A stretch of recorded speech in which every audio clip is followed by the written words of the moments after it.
Good evening. It's uh, it's hard for me to admit, but I've become disillusioned about Canada's future. Growing up, I believed in the promise of this nation, diversity, inclusivity, and opportunity for all. Yet, as I watched uncontrolled immigration and illegal economic migration unfold, I can't help but feel like just a sense of loss. It seems like the fabric of our society is fraying. Jobs are scarce, resources are stretched thin, and the voice of the average citizen are often drowned out. I worry that our identity is being reshaped, but not really in a way that benefits everyone. I just want to feel hope for the future again, like I used to. And that's why I would like to share this monologue that I wrote with you. A monologue of disillusionment. Ladies and gentlemen, gather around as I take you on a journey, of once very optimistic Canadian who is now standing at the crossroads of identity, belonging, and the idea of the future. My tale begins not in the distant past, but rather in the heart of our vibrant communities, where my family settled generations ago. Growing up, I was instilled with the belief that, Canada represents like a mosaic of cultures, a place where everyone could thrive together. But somewhere along the lines, I found myself like really grappling with the specters of disillusionment and frustration, particularly as I watched the fabric of our society begin to unravel in the face of uncontrolled immigration and illegal economic migration. When I think back to my childhood, I recall the simplicity of my dreams. I envisioned a Canada where diversity flourished in harmony, where traditions intertwine, kind of creating a symphony of culture. But as the years have rolled on, and, the floodgates have opened, and it felt as though our country was being reshaped in ways that left me feeling like an outsider.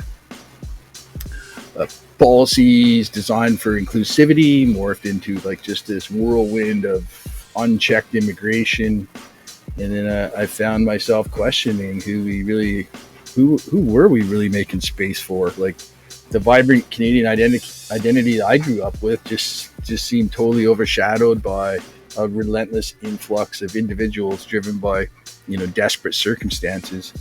And while I understand their plight and I have empathy for it, an unsettling feeling kind of crept in. A feeling that my own struggles, my own voice, has started to fade into the background. So as I navigated through my 20s and 30s, I became acutely aware of the financial implications of this rapid change. Neighborhoods that I once considered safe and welcoming, they transformed almost overnight. New businesses sprouted up, but they weren't catering to the community that I know.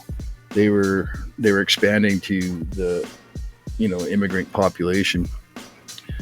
Public services started to strain under the weight of the demand, and the very essence of what I believed was the Canadian way of life, the promise of equality, of opportunity, it began to splinter.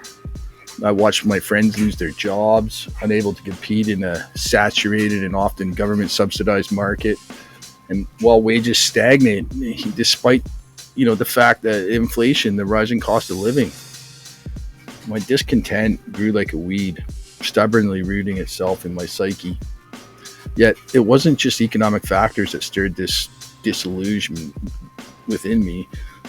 It was the emotional and cultural alienation that swept through the air, palpable and chilling. Conversations at family gatherings became fraught with tension as political correctness took hold of discourse, stifling the very dialogues necessary for understanding.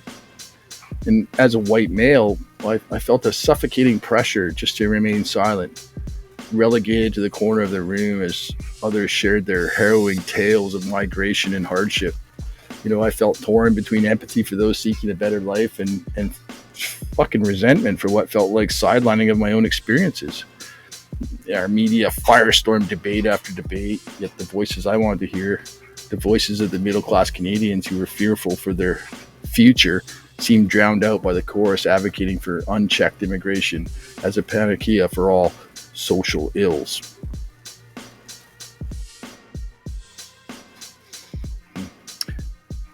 As local elections came and went, I watched politicians vie for votes, by promising like this big open door policy hailed as the defenders of compassion, manipulated by the allure of virtue signaling.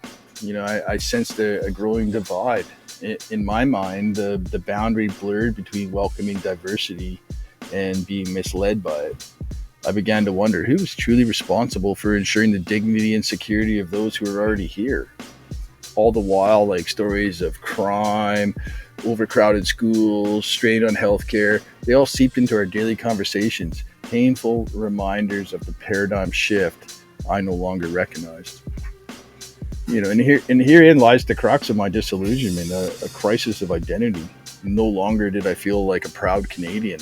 I felt displaced within my own country, haunted by the question of whether there's even going to be a future where I could thrive alongside my fellow citizens. Like many of my peers, I began engaging in heated discussions on social media, desperately articulating the nuances of my perspective while fearfully anticipating the backlash, the cancel culture. It was daunting to witness individuals decrying any criticism of immigration policy as racist or bigotry or xenophobic. All I wanted was discourse. I didn't want antagonism. I wanted an understanding, a safe place to express that I feared for my community and its future. And so I arrive at this moment here with you where I try and reconcile this dichotomy within me, a soul yearning for empathy, yet feeling battered by the very systems of neglect. My friends and I, we often talk about the notion of belonging and whether our traditions still hold value in Canada that is continually redefining its identity.